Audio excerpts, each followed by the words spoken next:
వీడియోను లెటర్ను ఏకంగా డీజీపీకి నుంచి ప్రెసిడెంట్ ఆఫ్ ది కంట్రీకి గవర్నర్కు లేఖ రాసి కోర్టులో కేసు వేసినాడు.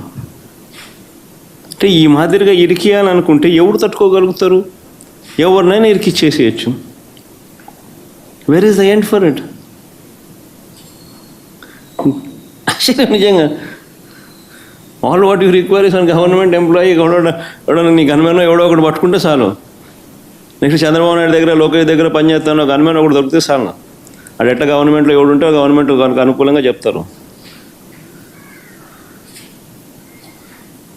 అంతే. ఇంకా ఆ మనిషి ఈ మనిషి దగ్గర పనిచేస్తాడు, ఈ మనిషి ఆ మనిషి మీద వ్యతిరేకంగా చెప్పేస్తాడు. ఆ మనిషి ఆటోమేటిక్లీ ఆ మనిషి మీద నీ ఇష్టం వచ్చిన ఆరోపణ చేసేయచ్చు, మనిషిని ఎత్తుకొని వచ్చి జైల్లో పెట్టేసేయచ్చు.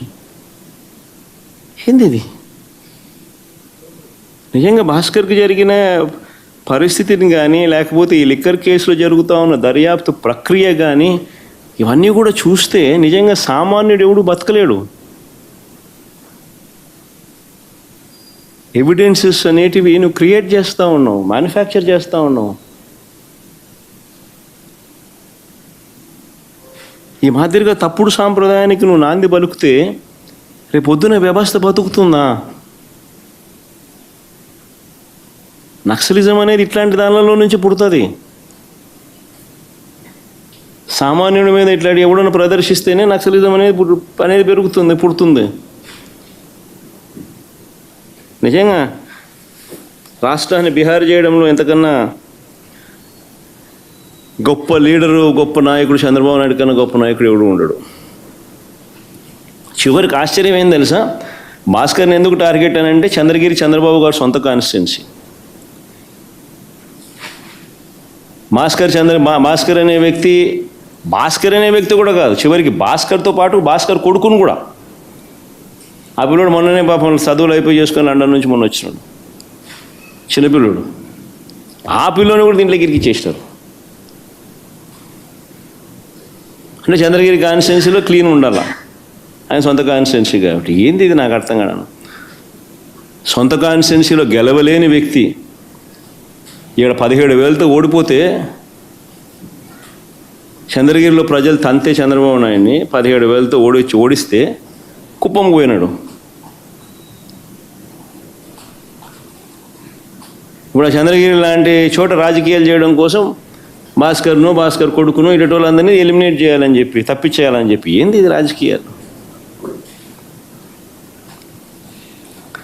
ఈ తప్పుడు కేసుల పరంపరలో ఇప్పటికే పిన్నెల్లి రామకృష్ణారెడ్డిని Macherla 2009 MLA, 2012 MLA, 2014 MLA, 2019 MLA, 4 సార్లు ఎమ్మెల్యే. 2024లో మొన్న ఒకసారి ఓడిపోయినాడు.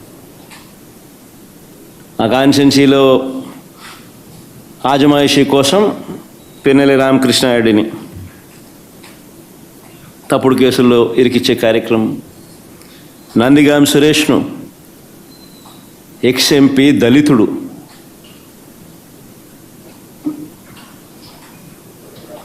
రెండుసార్లు జైల్లో పెడుతున్నాడు. ఒకసారి జైల్లో పెడితే 4 రోజులు జైల్లో పెడితే సుప్రీంకోర్టు దాకా కూడా పోయినాం. కింద మీద పడి ఎట్లనో తనను విడిపించుకొని వచ్చినాం. బెయిల్ తీసుకొస్తే మళ్ళా అరెస్ట్. ఇప్పుడు మళ్ళా దాదాపుగా 3 వారాల నుంచి జైల్లో ఉన్నాడు. సురేష్ భార్య, ఆవిడ మీద కూడా కేసులు. వల్లభనేని వంశీ దాదాపుగా 2 నెలలు దాటింది. ఒక కేసు అయిపోతానే మళ్ళీ ఇంకొక కేసు, ఒక కేసులో బెయిల్ వస్తూనే మళ్ళీ ఇంకొక కేసు. ఇప్పుడు 11 కేసులు అయినట్టున్నాయి. జోగి రమేష్ కొడుకును,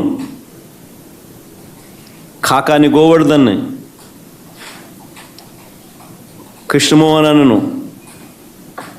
నా ఓఎస్డి పాపం, ఆయన చూస్తే కూడా అసలు ఎవడైనా కూడా జాలి అనిపిస్తుంది. ఆయన చూస్తే కూడా, ఆయన ఆర్డీఓ పాపం. ధనంజయ రెడ్డి పాపం, ఆయనను చూస్తే కూడా బాధ అనిపిస్తుంది.